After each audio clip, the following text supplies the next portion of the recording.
playing along. We're reviewing music and song. Slancha. That's first take, man. Yeah. Can't believe it. First time ever. Hello and welcome to Two Mugs and a Guitar with me, Jarvis. And me, Darry. How How are are we? Welcome to the Spillover, the over. usual stuff where we have bants. He's got some topics for me. Yes. What's it gonna be? I don't know. Let's A find few out. very, very, very fun hot takes to piss Jarvis off again. So we'll Yeah, see how it goes. he's got some ones prepared this week. So yeah, he's ready to go, ready to cut me up. I can't wait. I had a coffee, so I'm like, Yeah. okay. And also, I'm not ill. Last week I was a little Yeah, bit you were. unwell, so yeah. I'm feeling a little bit better today, high-spirited. So, my question to you, Darry, and it's funny because we're tiptoeing around this anyway in the car. I didn't actually ask you the question, but it was good that we were kind of leading that way anyway. But I wanted to ask you this: creative integrity versus overall appeal. Okay, so the argument between artisticness and arty-farty music and just kind of playing it safe. Okay. Where do I stand? Where do you stand? See, like this argument we had last time over art music being for the intelligent and not for the unintelligent. I Well, suppose. no, your argument. Let me just correct you. Actually, you know, being the man that I am, Are we already the pretentious starting? Are prick. we already starting? Your argument was that people listen to that kind of music to make themselves feel, Yeah, like because they think they're more intelligent than the person that listens. Says the one to... wearing glasses this week. Yeah, I'm wearing glasses because I'm using the computer screen too often and I get migraines. Leave me alone. But yeah, so the real question is, can art go too far? Yeah, really? 100%. But like if you think about that in the instance of, well, like say Van Gogh or whatever, like if people are selling art online now for fucking millions that are like they're throwing splashes of paint, like that's fucking ridiculous. Yeah. It's the same thing with music. If someone's just putting in a kettle flicking noise or the sound of a fucking something stupid. Don't give away our ideas for our album, okay? Yeah, but if someone's doing that, if you're going, some of it's smart, some of it's really smart, but some of it's just like, come on. Like you don't need the bark. Yeah. Swans. Yeah. Another reference because I hated it. But like you don't need to do that. Swans are going to be our new The Cure. Yeah. Do you know what? And I'm looking forward to listening to them again because people are saying it in the Discord and on YouTube comments and stuff that we They're should be asking for listening it, to. yeah. Yeah, they're asking Yeah. for it. But like I think that's more for me to suffer, not so because I'm going to like it. I think they enjoyed the fact that I was like, ugh. But no, back onto your question. I think so sometimes there's too much, and Swans is a perfect example to that for me. But then there's your side of things where you're like, no, more is better. But I think less is more. And yeah, like the way I thought that question was going was your artistic integrity or pop music. Yeah, would you rather succumb, like, let's say, for example, because I've had this conversation before with musicians and stuff where they've come up to me and said, oh, Jarvis, because obviously I like my weirder music, and my music is typically a little bit weirder, the stuff that I usually write, and they always say stuff like, Jarv, why don't you, like, I remember I had a conversation with my friend Leo, and I was showing him a song I wrote on guitar once. This is years ago, this is back in, like, university, and this song in particular had, like, verse, chorus, then a bridge, then like a second section, then like an outro, well, like a middle eight, and then an outro, you know what I mean? So it was quite long, and there was a lot of different chord shapes and a lot of things going on. And he said to me, Jarvis, those verses and choruses are really good. Why don't you just do that? Yeah, just leave it at that. Yeah. And I was like, well, no, because I want to have a middle eight section. I want to have an interval section. I want to have an outro. I want to have an intro. Like, I want to have an instrumental section. You know what I mean? Like, I want to do these things. And he was like, well, it would appeal more if it was just that verse, which is really strong, and that chorus, which is but really you're strong. not looking for the appeal. Yeah. You're not really, like, and for me, with because I get quite nervous when I sing because I'm looking for that appeal. Like, I want people to say, oh, he's a fantastic singer. And I know you probably want people to say you're a fantastic musician, which you are. But when it comes to that weirder sense of music where you've got different experimental sounds and whatnot in it, that doesn't bother you as much. And I've said this to you already since listening to the music that we've been listening to, especially after Wilco. Like, that kind of scenario now with us making the music is not as big of a deal to me. I wouldn't say, no, you're not putting that in there. Like, it just wouldn't bother me that much anymore. But would I succumb to... If you was... let's just put it this way, right? Because maybe I didn't explain it properly, right? But let's say you were approached by a music label. Yeah. Okay. And you were working with me, right? Okay. And we were making all this music together. Okay. Which we are doing, but we put it on the back burner for a little while.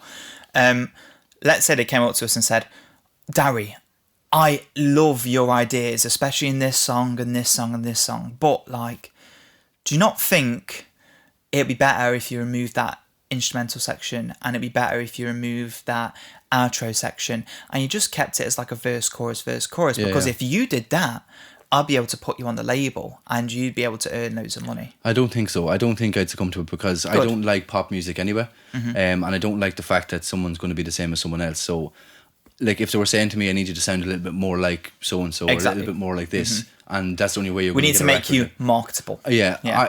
There's a part of me, and there's no point in lying about it, there's a part of me that sit there and think about it and think, whoa, like, where does it go from here? If it's a case that, are you looking to change everything or just some things? It'd have to be a conversation and a topic of conversation around certain aspects of the songs or certain aspects of the experimental side of it.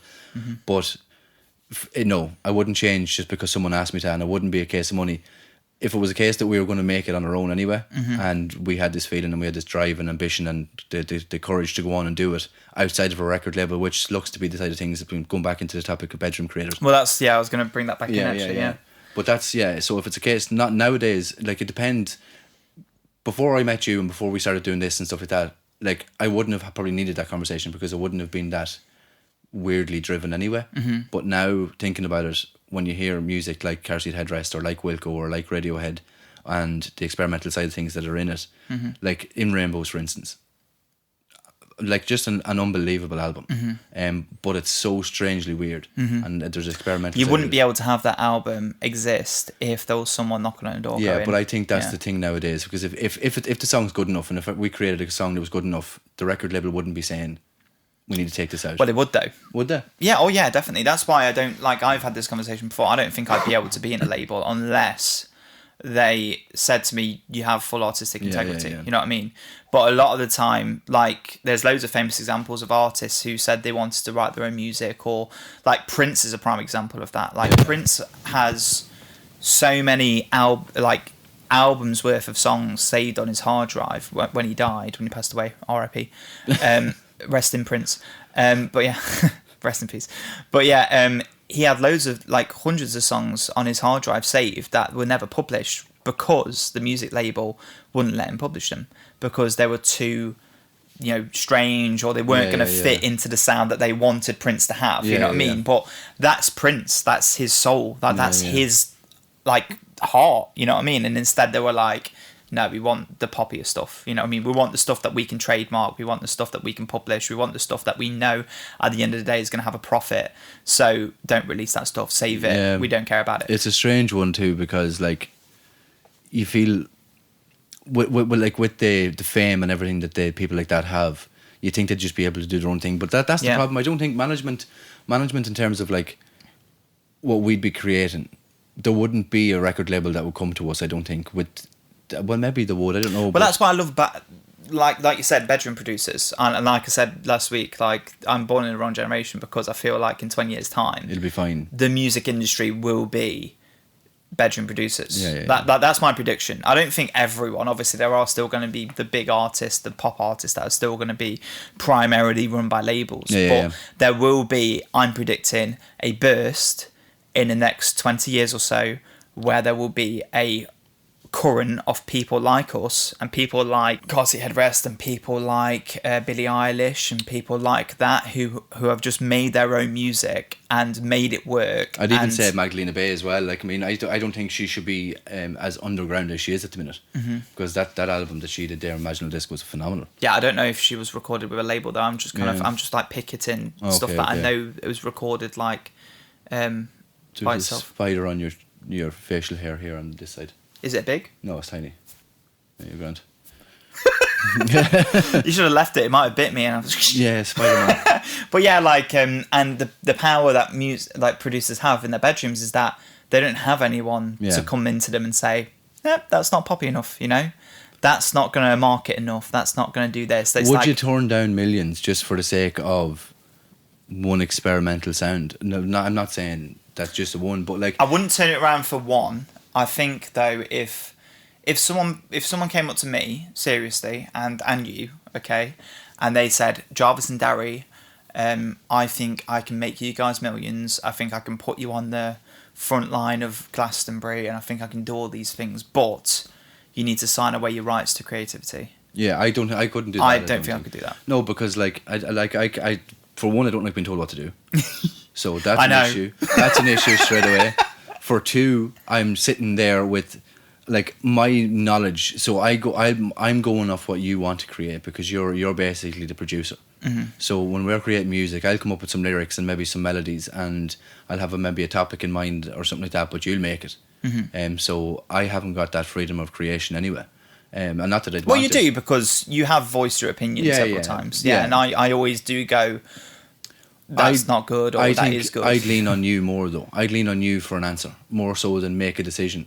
Depending, like if you're looking at money and you're looking at it, and if that's all you want is money, and you get 1 year out of your career and then you've made millions and that's all you want, then do it. But if you're looking for it as a career and you want to continuously and you make want money, to be an artist. Yeah, exactly, yeah. So there's that side of it. Yeah, it's a good conversation actually, because like it's not something that I would ever think of. Not something that would ever be in the back of my mind, because like I'm realistic. And art can go too far. Yeah, 100%. Let me just say it can. Okay, there are definitely times where I think things have gone too far. But I would say my threshold for it is much wider than yours. Oh, fuck me, lad. Far wider. So you'd be okay with a crocodile's arse on a piece of paper, like that's just ridiculous. I've got that. Yeah, but I actually just bought that yesterday.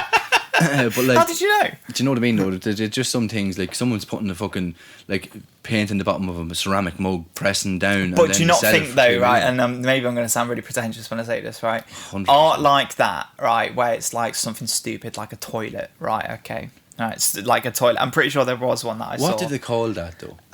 Avant-garde art, right? Okay, something like that, right? Okay, but right, as a standalone piece, I'm like, that's shit. You know, I wouldn't want it. You know what I mean? That's dumb. Okay, but okay, if the message behind it, context, yeah, I knew you were going to say that. Is really interesting. Okay, that for me is like, yo, that's cool. Yeah, but me and you could like artistically and like imaginatively, we could do something like that and create a piece of art from a small piece of tinfoil. And you just say the message behind it is... Core example, I'll give you an example. Imogen Heap, we actually spoke about her last week when we were talking about SUFJAN Stevens. Her vocals remind me of Sufjan, because I can't listen to too much of her work without it becoming a little bit like... Because I don't really love her voice. Yeah. She's got a song called Propeller Seeds. I think I've mentioned this to you before. I think so, yeah. She plugged microphones into a tree and recorded it growing. So you can hear like weird sounds in the background, right, of like a tree moving around and stuff. It's obviously zoomed in, like a fast forwarded, so you can hear it like moving and whatever. And the song is all about trees and seeds and the life cycle of a tree. And it's like, that's really creative. You know what I mean? Like, it may not be a super great song, but because there's that element to the song, it boosts it for me, because I'm like, oh, that's actually a really cool idea. I think the concept of it is really cool, but the delivery it's not a song. Like if it is a song. It's made into a song, but like like the song still has to be fairly decent. Like you can't just sit there. All right. Like, you can't sit there and go, oh, that's cool because there's roots growing. Oh, but the vocals are shit. Do you know what I mean? Like, why would the vocals aren't shit? It's just her timbre isn't too appetising to me. That's all it is. Yeah, it's a good conversation, to be fair. And just like, I suppose on the topic of SUFJAN Stevens is the album we've done most recently. So if you want to segue into that, that was a lovely little segue. Yeah. If you want to segue into that, there we'll kick off with the first album. His father was a drinker, and his mother cried in bed. Folding John Wayne's t-shirts when the swing set hit his head. So, SUFJAN Stevens, Illinois. Yes. How are we feeling? I haven't went back to it yet, and I know it's probably going to be sad for Aliona, but like by the time this goes out, we might have done a respill already, or I might have listened to it again. So this is not going out for another 2 weeks. From today recording, because Jarvis is away. Yeah. He's heading off to Spain. Yeah. see what's happening. But yeah, no, look, I mean, the album itself was very, like, it started off really well for me. And I enjoyed it a lot at the start of it. John Wayne Gacy Jr. just sang it there. Was actually one of the songs that kind of made me a little bit creeped out. But yeah. I feel like once I go back to it, I think I like it. That's definitely my second favourite song on the album. Yeah, 100%. Yeah. But it was a case that, like, it creeped me out a little bit to the context of the song, but I feel like the song itself was very nice. And you've just heard me do a cover of it there, so it didn't creep me out that much. Yeah. But like, no, I think the album as a whole, I think I need to sit in it a little bit and I need to kind of wait, and I'm going to listen to it and I'm going to go, okay, now it's actually lovely.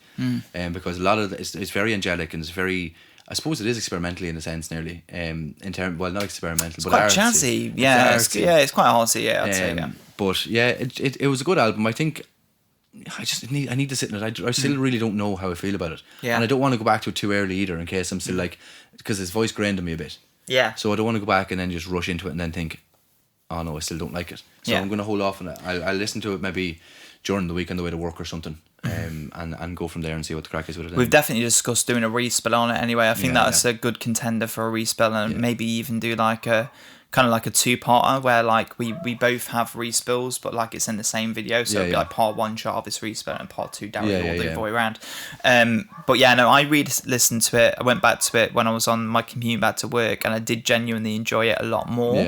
I do definitely think it is one of those albums where I think it is kind of like an alone listen. At least that's the way it feels to me, and I think we even mentioned it during the review as well, thinking to myself that, like, I think the kind of cursor it puts on you, it's very like in depth, and you need to sit there and really live in it. Because when I was experiencing it with you, I felt like you were experiencing it in a different way than I was. So I wanted to just sit on it a little bit and feel it a little bit more.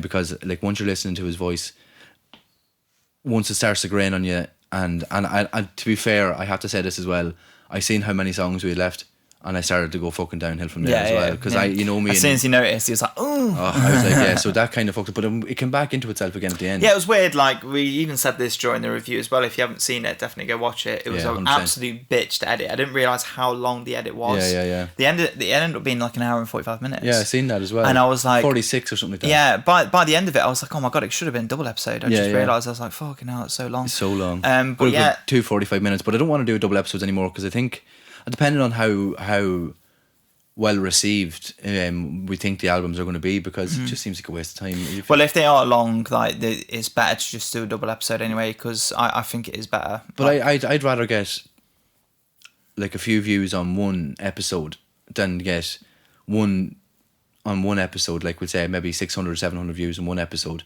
and then because someone didn't like the way we reviewed it, not go back. Yeah, but also I feel like seeing a 2 hour long video or 2 hour and 20 minute long is a bit of a off-putting, you know what I mean?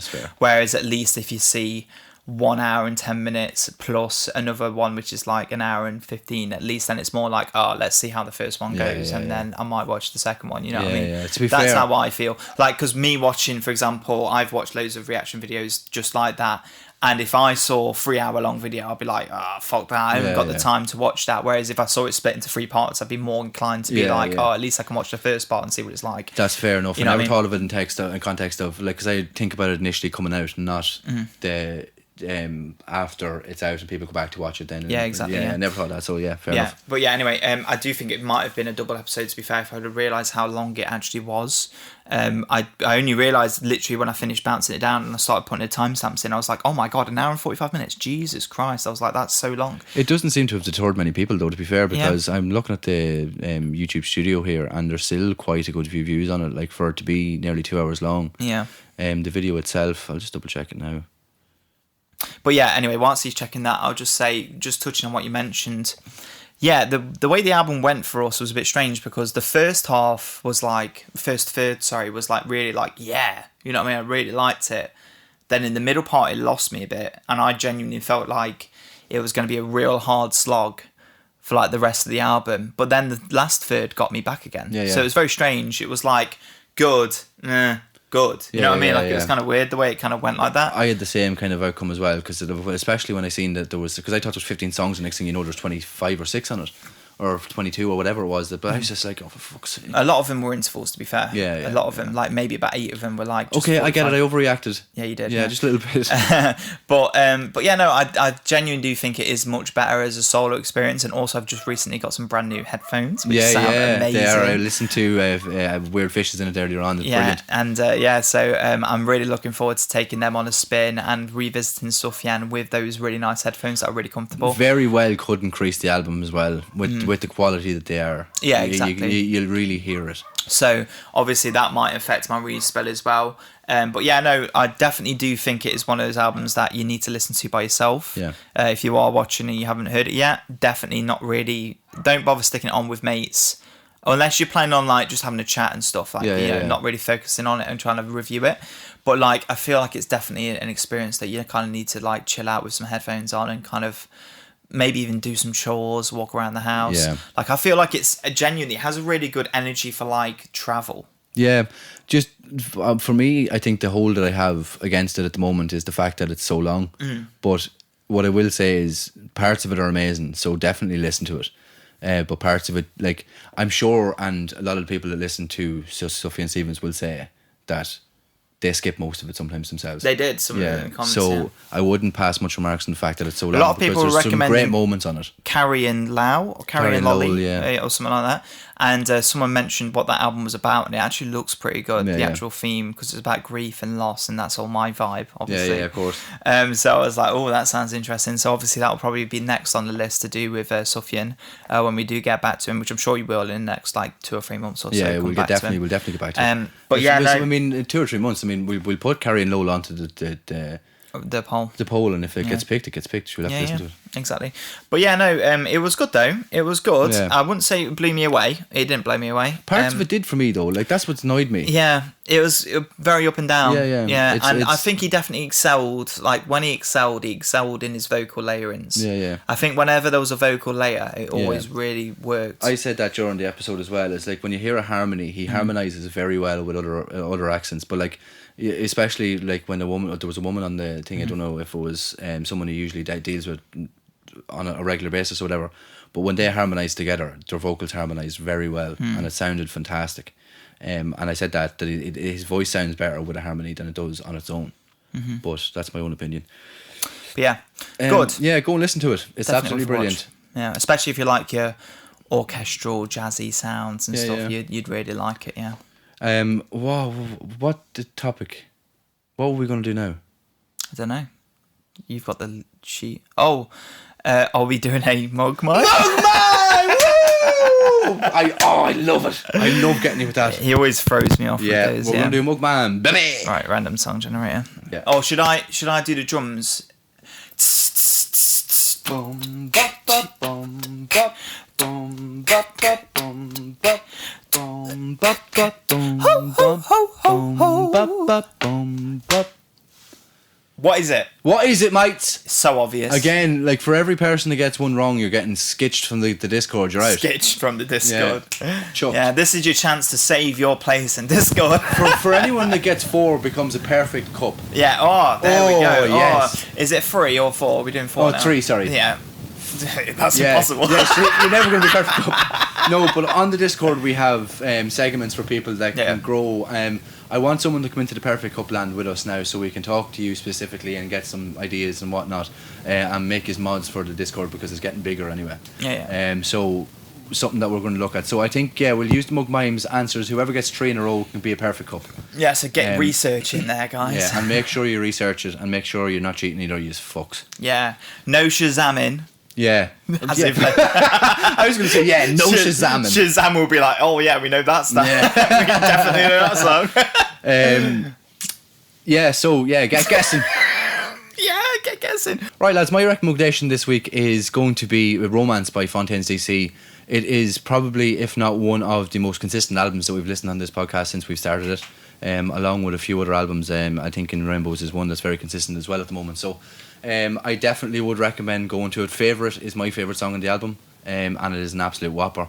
there is a lot more that's there available with the album as well. There's such a good, lovely list of songs that are available on it. So 100% get onto it. A lot of people have probably listened to Fontaine's DC, but it's one of those things that I keep going back to since we started recording it. So yeah, definitely a recommendation there for you. And get on it. This is what you get. This is what you get. This is what you get when you mess with us.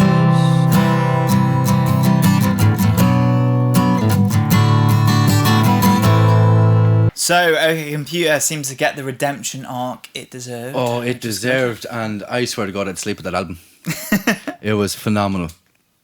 I think, yeah, going back onto our reaction to it, well, our first listen, it wasn't a reaction for me because we didn't do it like this. And stupidly, I probably skipped and messed about and wrote stupid notes that made no sense. But yeah, I think that's probably the first time I've regretted not listening to an album and doing it properly. Oh yeah? Yeah.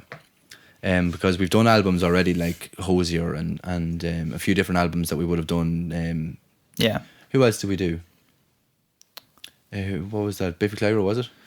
Biffy Clyro, we definitely haven't done Biffy Clyro. No, not Biffy Clyro then. Who was it? Was it the other fellow? Do you remember it was one of Will's or one of Joe's or someone?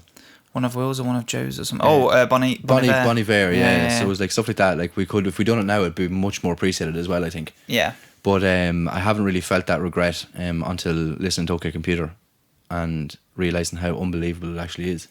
So yeah, what absolutely phenomenal. Yeah. Brilliant.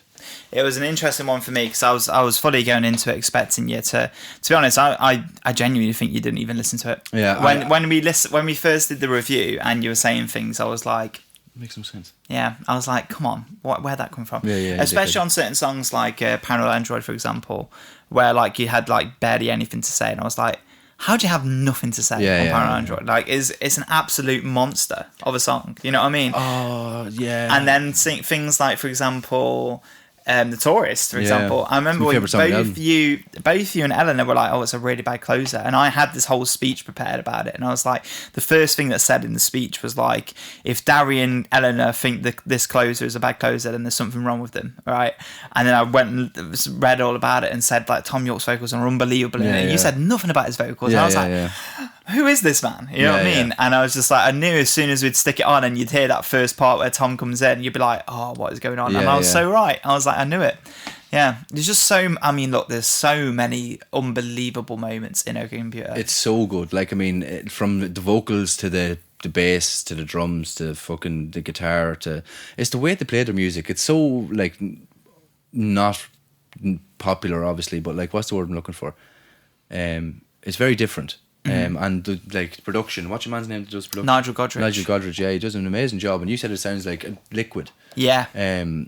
Which is very fair. And it all flows so well into each other. Except Fitter Happier. It's the worst song I've ever heard in my life. It's even worse than fucking To Be Kind. It's not really a song though. Yeah. It's not really a song. Like, so why do you have it on an album then? Because it's more of an interval. I've already had this conversation with you before. It's not really. It's supposed to be there just to kind of highlight the key point of the album, which is like kind of bleak interpretation of society and modern capitalization. I was going to say capitalization, but that's capitalism. That's what I was going to say. Yeah, and kind of like the kind of like sinking kind of feelings of anxiety and depression, and like not feeling like you're part of the society and not really feeling like you belong there. You know, there's a lot of feelings like that throughout the album. And Fitter Happier to me is like the main message of the whole album. Like, that's like the main message. It's basically just a dialogue of someone going about their day-to-day life, and it's a really, really depressing portrait that they're painting of this person who just gets in their car in the morning, goes to their shit job, has their kind of workmates that they don't really care that much about. They still kiss, Jarvis. but there's not really any... Yeah, right. They still kiss, but there's not really that much passion behind it. They watch films and they're not really that bothered about it. They're careful to insects that are in the house because that's just what you do. You know what I mean? If like, there's anyone in the just, comment section there, just tell me that I'm right, please. You're wrong. You're so wrong. It's not... Stupid. It's not a 10 out of 10 song, obviously, because it's not a song. I don't understand the context of it in it. I get where you're coming from and what you're saying. It's just stupid. It highlights the whole... It's like, I've had this conversation with you before, like, I think I mentioned it on Tyler Creator's Flower Boy, where the last song on the album kind of feels to me like almost like the starting foundation, like the blueprint of the whole album, where he started his idea and then it kind of grew from that, okay? Fit Happier to me feels like the epicenter of the album, and it's placed in the middle of the album for a reason, because that's where the rest of the album grows out of it. Electioneering is about government, people in government trying to get votes and being dickheads about it. Let Down is about public transport and people fucking thinking public transport is a fucking load of bollocks, right? And then there's all these, like, No Surprise is about feeling incredibly depressed about where you are right now, so much so to the point where you might be even on the edge of killing yourself, you know what I mean? Hell, yeah. Like, there's so many things throughout that album where it's all about, we live in a society, bro. You know what I mean? Yeah. And that song right in the middle, in the epicenter of the album, is basically the core message, and it's placed in the middle, I think, intentionally. Yeah, I get, because you're so into your concept and you're so into your lyrics and understanding of music. It fades on me because I'm not that way inclined.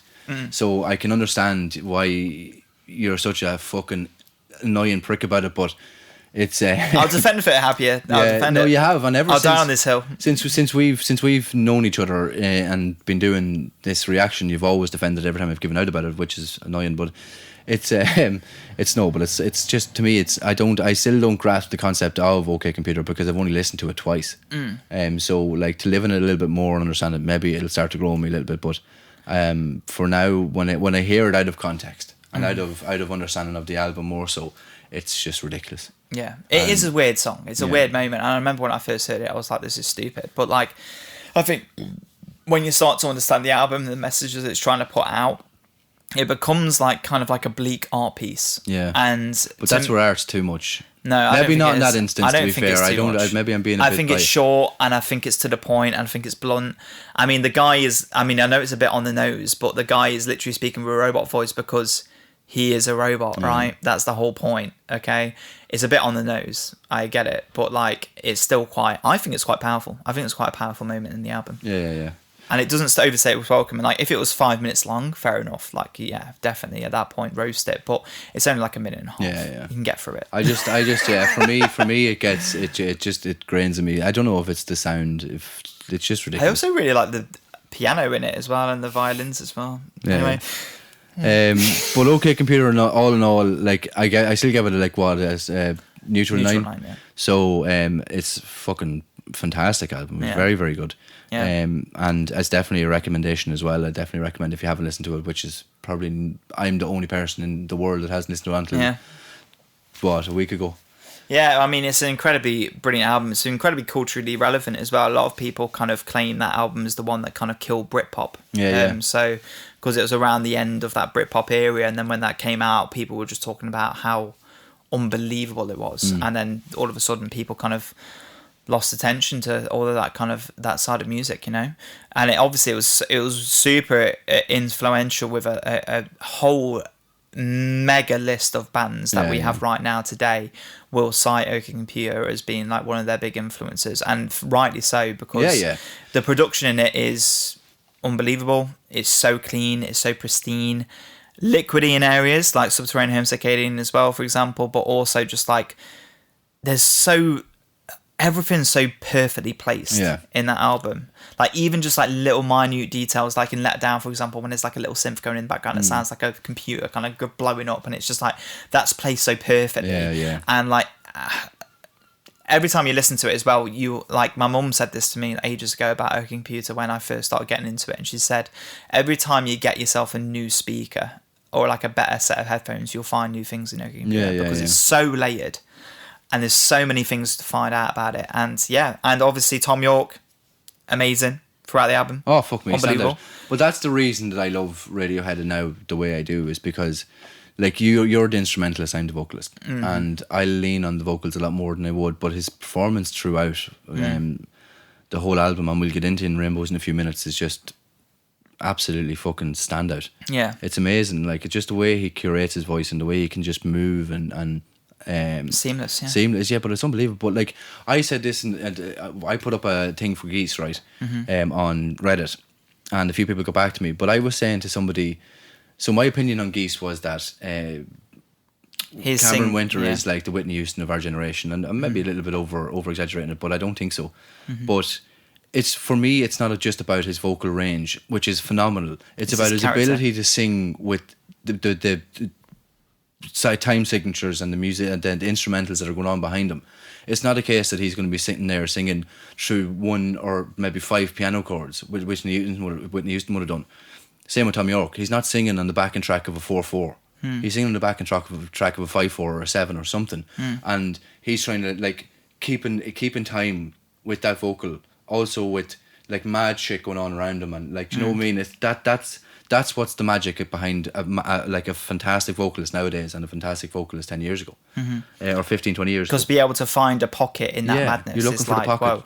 wow. Like me trying to sing along with a song that is a 5/4. We did one for, what was the song? Remember we did when we used to do the mashups? Oh yeah, Holy we did fuck. the Kooks. I think it was in 5/4. Losing her own way. Yeah, and that we, was it. we had to keep adding an extra bar. Oh, like, it was crazy. Yeah. And like, you know, you only realise how hard it is because people just listen to it as music, but it's not. Listen to the whole development of it and the way it moves on it. But so, yeah, that's my thing with his vocals, is that he's amazing for the way he can do it in the pockets that he finds, and the chords and time signatures and stuff. And also he's playing guitar while he's doing it as well. Yeah, it was ridiculous. I seen the fella there who's playing guitar, playing the drums and singing at the same time. Yeah, I've seen videos Mental. of that. Yeah, Fuck crazy, me. crazy. I was like, what's this? One thing I love about Tom York as well is that, like, a lot of rhythm guitarists in bands, they'll usually do pretty simple stuff. So like they're usually doing like open chords and stuff. Yeah. Tom York, no.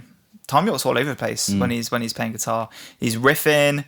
He's doing like Paranoid Android is such a fun song for me to play on guitar because it's so like there's so many different chord shapes going on, and he's doing all that while singing the way he does, and it's like, how can you compute? Okay, computer. How can you like do this at the same time whilst doing the singing that you're doing? It's absolutely unbelievable work. Muscle memory. Work. Yeah. Crazy work. Unbelievable stuff. But yeah, look, go and listen to OK Computer if you haven't. I know I'm probably the only one that hasn't.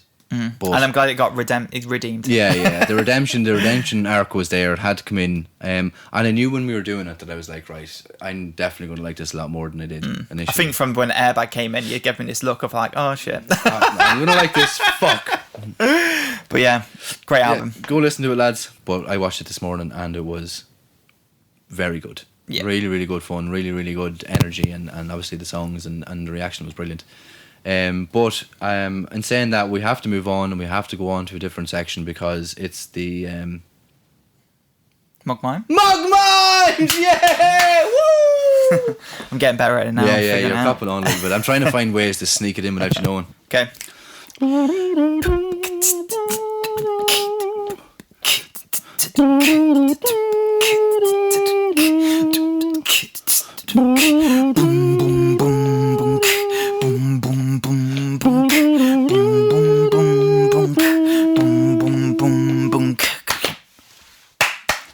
What is it, guys? What is it? You have one chance. You've got one opportunity to seize everything you've ever wanted.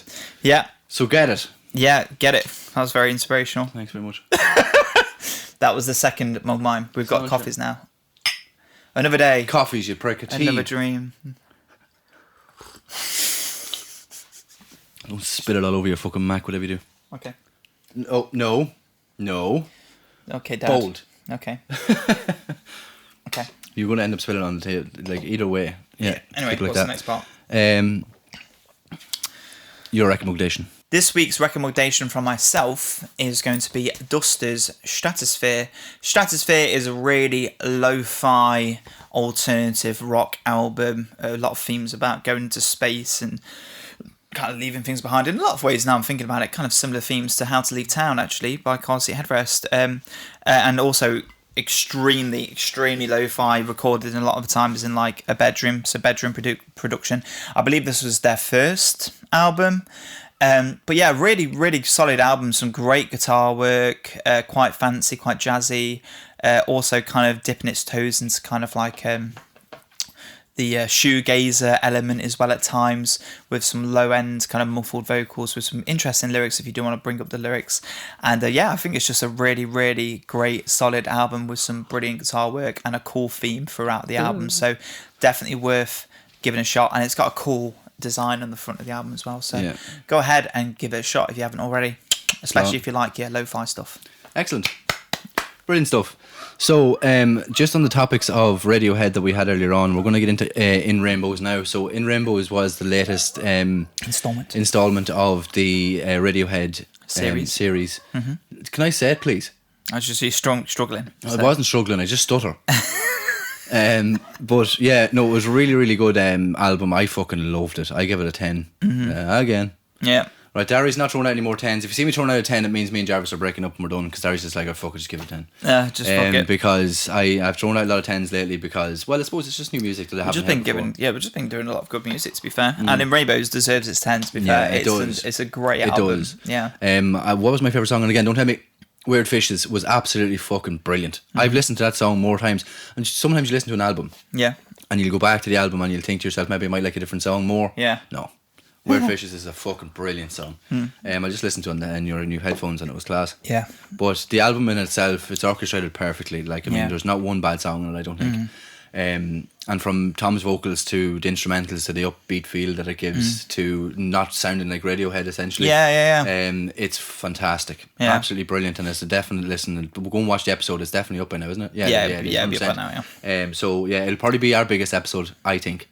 Especially with the reaction, because the reaction was phenomenal. Really definitely, you can see why it might be a fan favourite with Radiohead fans. Oh, 100%. Like, I mean, people that don't like Radiohead will like that. Yeah, exactly. You know what I mean? Like, everyone's kind of overview of their synopsis of Radiohead is always bleak and sad and dreary and depressing, but that's far from it. And there's a subtle tale of growth, I think, and maybe even a little bit of maturity and stuff like that in it as well, which is brilliant. I mean, they're going from probably their early 20s to their late 20s in that album, probably even their 30s, even their 30s, maybe. So it shows. Yeah. And it's brilliant, very, very good. It's a great album, and like I said during the review, which obviously should be up there now if you haven't seen it yet, it's the only Radiohead album where I can stick it on no matter how I'm feeling. Like, I can be sad and it still works. I can be happy, it still works.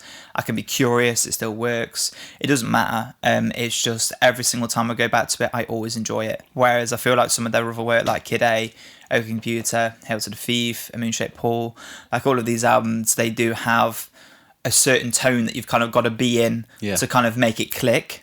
Whereas in Rainbows, it doesn't matter. It's always clicking. It's so fun. It's them at their most fun and also at their most beautiful, to be honest. 100%. There are some moments in that song, in that album. Reckoner. Reckoner's brilliant. When I first heard that song, I couldn't get over it.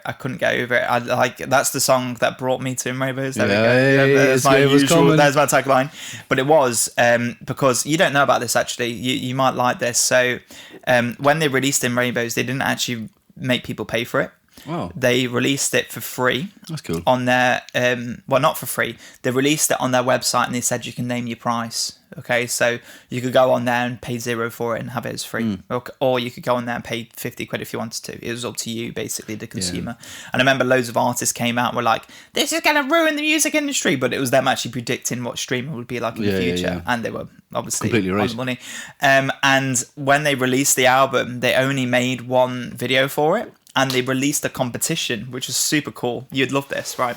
They did a competition around the world where animators and people who create videos could come and basically make videos for In Rainbows. Okay. So every single song on In Rainbows has a video, but it's not made by Radiohead. It's made by artists around the world. That is and it's super cool. The Weird Fishes one is like a stop motion video that someone did with like all of these creatures that are like walking around this field and stuff. It's really cool.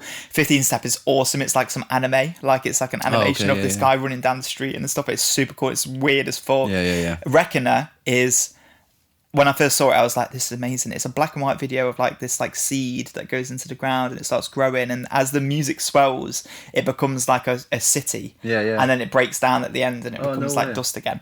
Oh, when I first saw it, I was like, brilliant. This is so good. And I had to listen to the album. That's your porn. Oh, yeah. 100%. 100%, yeah. But yeah, that's phenomenal, actually. It's really, really cool. That's a really good idea. I'd love to be able to be big enough to do that. Yeah. And local artists or something like that. Yeah. Excuse me. And get them to create your name your price, yeah. Images, yeah. And there's still, because those are people, obviously their label and stuff. Well, they didn't have a label at the time, actually. This is their first album they did without a label. But everyone's saying to them, look, if you name your own price, you're going to lose out on loads of money. And they earn roughly about the same as you would do normally. Because the Radiohead fans were perfectly happy with paying the regular price, or most of them were anyway. Yeah, but you would. I mean, there's people there, and me being one of them, I'd say would go for the free option, and then if I could buy it, then if I was happy with it, because it would nothing worse than getting it for free and then finding out it's amazing and then going, well, do you know what? Fuck it, I'll chuck them £200. No, but you know what I mean, like, or paying for it and it was shit, and then not paying for it and it was shit, and you're like, well, at least didn't. Probably a lot of people did that. To be fair, probably got it for free, and then afterwards were like, no, this is worth £30. I went back and paid for it. £30. But yeah, it's a beautiful album. It's easily their most successful album, and successful or accessible. Accessible. Yeah. Most accessible album, and it's probably the most successful as well, is it? I don't know. I think OK Computer might still top that, and Kid A. I think they were kind of most culturally relevant albums. Yeah. I don't know. For like a lot of my understanding of music, anyway, is more rhythm and pace and general tone. So for me, that would be the album I would go back to the most, I think. Well, yeah, it would be for me as well, because it's so like, it doesn't matter how I'm feeling. You know what I mean? Fantastic. But yeah, it's a brilliant album. Definitely. If you haven't watched the reaction that we've done on YouTube, go and check it out now, because it's absolutely fantastic. And it's a little bit of me and Jarvis that is like two worlds colliding, but in a good way. So yeah, wholesome. It's quite funny watching you react to that album, because as he gets through and through the album, he just gets more and more exhausted because he's reacting to so much great songs. So by the end of it, he's like sweating. He's like, it's absolutely brilliant though, and if you haven't listened to it, or you have an opinion on Radiohead that you don't like them that much, just go and listen to that album, and you'll change your mind. Yeah, you'll change your mind very quickly. Yeah, cool. But yeah, I have what I like to call boiling point. This is hot take section, where I'm going to give Jarvis my hot takes and see what he thinks. Okay. And I'm going to start off with one that's kind of generally in the context of what we've been listening to, and it's around swans. Okay. And I think calling swans beautiful is like calling a panic attack refreshing. Okay. I just don't understand why you think that swans is beautiful. Okay. And I think there's people out there that'll agree with him. But that's honestly, for me, it's like you sitting having a panic attack and going, oh, this is brilliant. Like, you know what I mean? You had a bit of a panic attack scare. I did, yeah, it was awful. Yeah. And I mean, that's exactly what it is. So where is the beauty of that? I don't understand it. Well, it's not the same. It is the same. There's no difference in it at fucking all. There's literally. I never had a panic attack during Swans, so. Yeah, but you're weird. That's why. Okay. Did you have a panic attack listening to Swans? I felt like I was going to have one. It puts you into that rush, though. It's rotten, though. But it's genuine. I feel like you call it beautiful, but I feel like it brings on that panic attack sensation. And it's like calling a panic attack refreshing. It's just stupid. I think there is beauty in being uncomfortable. And I think that I've watched lots of films and experienced lots of art which makes you uncomfortable. And afterwards you leave and you go, I feel like I learned something about myself, you know? Or like you might think to yourself, like, I've never experienced a feeling like that, you know, and that's really strange. You know, like, for example, a lot of films that I watch that are quite artsy-fartsy, I only recently rewatched I'm Thinking About Ending Things, which is a crazy film. And it's all about, my theory is it's about, because obviously it's ambiguous or whatever, but my theory is it's got something to do with dementia. Okay. As this film progresses, things just become less and less clear about what is even being said and which characters are who, and like time keeps jumping backwards and forwards, and at the end there's like some weird moment where there's like an animated pig telling this guy about how, you know, everyone rots eventually, and there's this like dance sequence. It's all over the place. It's an amazing film, but it leaves you with this sense of like, while you're watching it, you almost can't tell it what up and down is. Yeah, you're like, and that to me is powerful, because it leaves you thinking, you're almost disturbed That's so weird, though. I think. I think that's great, though. No, I think it's great. That's the opposite of what I think. That is great. art. I think that is beautiful. Yeah, you're so strange, man. There are different types of beautiful. Right? Yeah, but I with the likes of Swans, there, you call it beautiful. I call it a panic attack sensation. Right. There's no difference. You call it beautiful for what it is in terms of creation. What it expresses, yeah. What it expresses. But it doesn't express beauty. It expresses fear.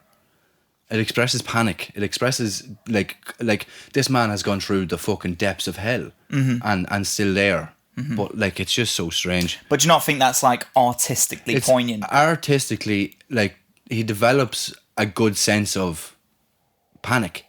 But that's the rush. You said it yourself, actually, in one of the last videos where you said that. In fact, we were watching the edit of it because you were editing it. You'll be editing this one as well. Hi, Darry. Hi. Where you said that, it feels like he's captured you. Yeah, but not in a good way. Yeah, exactly. You said in the video, you were like, it's almost like being captured by a serial killer. Yeah, right, murderer. Okay. Yeah. But, you've not been. Okay? Let's just take the hypothetical. You've not actually been captured by a serial killer, have you? Okay? But it invokes a feeling in you of dread, okay? Yeah, but that's not a good thing. Intense insecurity and anxiety and fear, depression, all of these things that are so intense, but you're not actually bearing the weight. I know, but the fear of it is, and the weirdness of it is that it develops that stigma. You don't want to feel like that, and anyone that does want to feel like that needs to be checked. But you don't feel like that. But that's what I'm saying. It is, but you're feeling that. I genuinely feel it when some songs come on. If I was sitting here on my own and you weren't there and we weren't having a conversation about it in the middle of the song, I'd be like, this is freaking me out. Mm-hmm. I am panicking. Mm-hmm. And especially when the music's too loud or whatever, it just really, really overtakes them. With those great headphones, put them on for you. Yeah, fuck that. But look, that's my opinion. I think calling Swans beautiful is like calling a panic attack. I'll give you an example, right? Heavy metal, I've never really got with it, right? I don't really understand. I don't get the hype, okay? There's only a few heavy metal bands that I actually would listen to, one of them being Tool, okay? Yeah. And the only reason why I like Tool is because I like what they do with their time signatures, and I think they're really creative, right? Okay? But a lot of metal bands are very angry, okay? Yeah. And to me, I don't resonate with that because I'm not really an angry person. Whereas I feel like a lot of metal heads typically aren't angry people, okay? And I think the reason is because they're listening to angry music and they're getting it off their chest, okay? They're using it as a way to express themselves and live through an artist so that at the end, they aren't feeling that anymore, okay? Swans to me is like that, okay? Yeah. Swans to me, you're living through the experience of someone who's gone through terrible shit. Let's just put it as it is. He's gone through awful stuff, right? With his mum abusing him and his dad being an alcoholic and all this terrible stuff that, was being listed by this guy. I don't want to go into all the details. You can find a comment yourself or look into Michael Jira's backstory. Michael Gyra, I don't know how you pronounce his name. I might get the comment. Yeah, his backstory, right, okay. But he went through some awful, horrible stuff and you're not bearing his weight. But what you are doing is you're experiencing with him, and through that experience, you're getting something else off your chest. Yeah, I don't see it that way.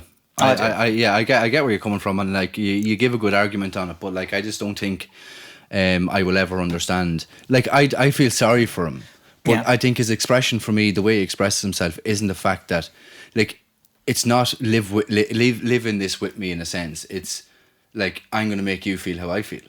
I don't feel that. No, I do. I don't feel that. Yeah, because I think I was just about to say that because I feel like your problem is when you listen to Swans, right? Is you felt like, just as you said, right?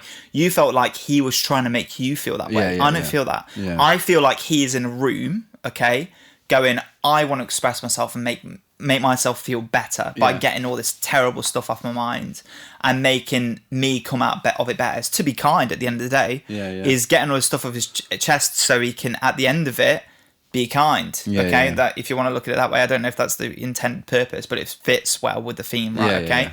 Right? And to me, I'm watching a man break down. Yeah. You know what I mean? But he's not turning around to me and saying, I want you to break down too. He's just saying, let me express myself, and hopefully you can get something from this. Yeah. But I don't see it like that, but I've listened to it once, so maybe if I listen to it again, which I probably won't, but it's something that I will maybe look at in the future. But Respell. it's just for me. Oh, respell maybe possibly actually. Yeah. I have a second one for you. Okay. I didn't expect to go on that much of a tangent on that one, but that's fine. Most songs over 8 minutes could be cut in half and no one would care. No, you're so wrong. No, it's not. You're so wrong. No, it's not. What about Can't See Headrest? See, that's one of. I said most.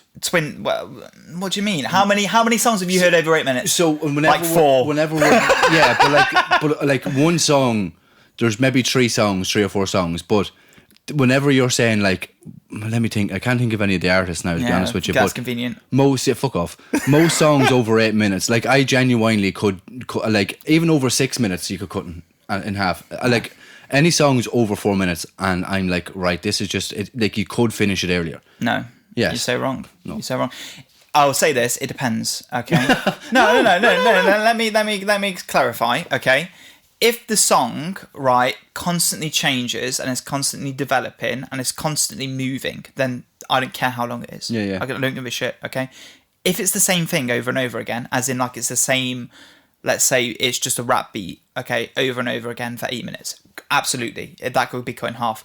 But if we're talking about a song that, say for example, has an intro, okay, has 2 verses and 2 choruses, then has a bridge, then does a genre switch up, okay, and then has another bridge, and then a new chorus, and then an outro, you know what I mean, and it comes to 9 minutes, that's fine to me. No. I don't give a shit. Like, that's fine, because the song is constantly developing, and at the end of it, you've said this before as well, you've said, I'll just think of those songs as if they're multiple songs, and it helps with you, okay? And I see it in a similar way, because sometimes those songs feel like a cohesion of different ideas coming together rather than one song, okay? Yeah. If it's the same thing over and over again, granted, it should only be 3 minutes, okay? I just feel like, even with SUFJAN Stevens, like some of his songs were over that mark. Yeah, but there was a lot of changes. Yeah, but it was still shit. Like, it annoyed me. It could have been over quicker. And I felt like that with certain songs. Like, I mean, I'll give you Car Seat Headrest. It's a different scenario. They have some fantastic songs, but the way they do it, I think, is just because it does sound like 3 different songs. Yeah. And it needs to feel like that.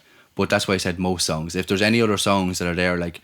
But I don't think you've experienced that many songs that are over. I can't remember. I genuinely can't remember the artists, but there was ones in my head yesterday and I was like, fuck, what? Like, and I can't remember now what they were. But, probably Swans, right? Yeah, well, definitely Swans. I mean, look, Swans... Like, we can't just keep going back on Swans, because there is other albums there that have pissed me off, but most songs over 8 minutes, I think, are just unnecessary. Right. Like, you could fit the whole purpose of the song in 8 minutes or less. No, I disagree with you. Okay, you're a person. I disagree. In fact, sometimes for me, I get excited when I see a long song. Because yeah, I know, because it's probably your favourite song in the fucking album. It probably will be, yeah, because a lot of the times, songs, I think, sometimes need a bit of world building and a bit of like progression and development to kind of make it feel like a full story and a full narrative. And sometimes those longer songs... Do you think you can't do that in 8 minutes? 8 minutes is a long time. Yeah, sometimes it is, but sometimes it can be done. But sometimes it's even better when it's 16 minutes. No, but like, see, like when you're like go, but what is it? Planet Desperation. Yeah. How long is that again? 19 minutes. That's one song out of probably, I'd say, for the rest of my life, if I listen to another song that's over 8 minutes, I will get bored of it straight away. Like, I know for a fact. Well, you won't get bored of it straight away. You get bored of it at the 6 minute mark. Right. We'll say, for instance, I get bored of it when it comes to a scenario. I listen to that song, and then from my personal perspective, I will skip to the part of that song that I actually really like, because there's probably going to be a section or two in that song where I'm like that doesn't need to be there. That's a short attention span speaking, Darren. Yeah, but like that. Well, then that's why it's my opinion. I have a short attention span, but I also have ADHD, and I really just like, if you're sitting there for 16 minutes and the song doesn't blow your socks off, then there's no point in listening to it. Mm-hmm.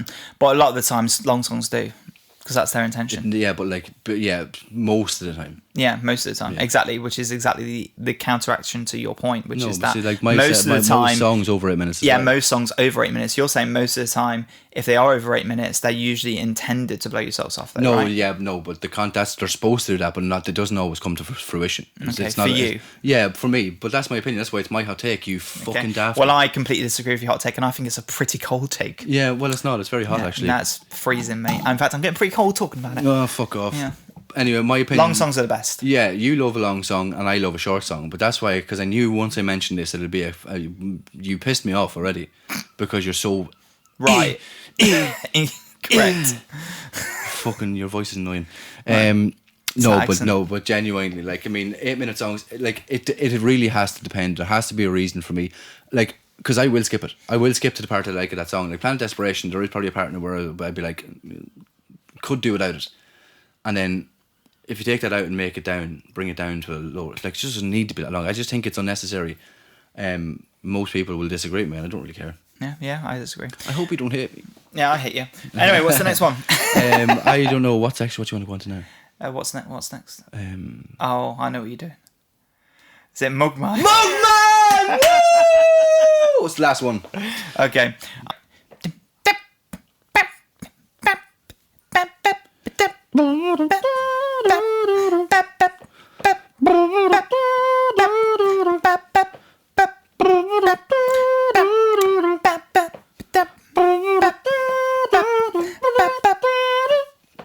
That'll do. Right, what was it? That's the third one. Listen, 3 very gettable ones again today. Yeah, 3 very gettable ones. If you're not getting them, honestly, perfect cup on the line here. There's a perfect cup on the line here. Yeah. First person as a mod. If they're not gettable, you're forgettable. Yeah. And if they're not forgettable, then fuck off. Yeah, exactly. But yeah, no, they're 3 very gettable ones. So if you don't get them, come on, lads. What's wrong with you? One perfect cup. First person to put it into the comment section, we'll know by the time. So yeah, do it. If you get them all, if you get 3. Research. But yeah, right, on to Community Corner. Okay. This should be called Jarvis Reads. Like, if you're looking to do suggestions, we'll come onto the Discord, because I mean, we might need to mention it throughout the videos today as well. And again, if you like this content and you're enjoying us so far, just give us a like and a share and a follow. Yeah. Tell your friends about us. Illinois, right? Okay, I'll go to Illinois now. 2 days it's been up, 471 views. 2 days. Yeah, 2 days. Yeah. Oh yeah, I don't know. It's been doing well. Yeah. No. Oh yeah, Wednesday. No. Thursday, Friday. Yeah. No, 3 days. Saturday. No. We've got one here by Bocco Ebler. I think he's commented a couple of times. Note on 15 minutes and 10 seconds, the musical was adapted to Broadway and won a Tony for choreography last year. Yeah, very good. It was actually, because we were mentioning a couple of times, it sound great as like a musical. Broadway, yeah, 100%. And you know, that's a compliment to it, to be fair. Yeah. Tug Mac here, an OG. An OG, yeah. One of the locals. Barracuda Gentleman, thank you very much. Hey! I've been living for these episodes. And I commented saying, let me just read my comment. Barracuda to you, I've been living for the editing of these videos practically 70% of my life at this point. Yeah. So yeah, Jesus Christ, it takes a lot out of me. My mum left a little comment here, Marie Dolson, and 9112. Loved this. Some of the instrumentals sounded theatrical, and at times it had me thinking of the Irish band The Divine Comedy, a band I really like. Love Absent Friends is a brilliant album. I'll read one more out. I'll just do a random one here. Ooh, there's quite a lot of comments actually. Yeah, got a good few comments. Let's go with this one here. So I Just Need Myself. This album, OG. This album is definitely a ride. I appreciate many of the songs on their own, and many of them I would only listen to within the context of the album, and sometimes I skip them. I will say though, when it's good, it's absolutely great. I got lucky enough to see him perform solo as part of a benefit concert for the survivors of the Hurricane Katrina back in 2005. He sounds as good live as he does recorded. So yeah, thank you very much there. Just Need Myself. Thank you very much. And guys, thanks a million for all the nice comments. I think there's a sensation for me of we're getting more interactions. Yeah. Well, no, what's the gratitude and I'm nearly kind of overwhelmed with it all, because it's really amazing and we're very lucky. I wasn't expecting to have nearly 1,000 subscribers at this stage, to be honest. Emotional. But yeah, no, thanks. Got 750 now. Really 750. We're only 50 subs off 800, so yeah. And then only 200 for probably get them from Rainbow, so probably at 900 now. Mount Erie then at 1,000 subs. So. Yeah, Mount Erie at 1,000. Yeah. If you want to see Darry cry, follow along. Darry said he speaks in third person now. He doesn't speak about himself. Jarvis, wrap it up. That's great. Look, come here, lads. Thanks a million for sticking around. We're going to leave it at that for today. Yeah.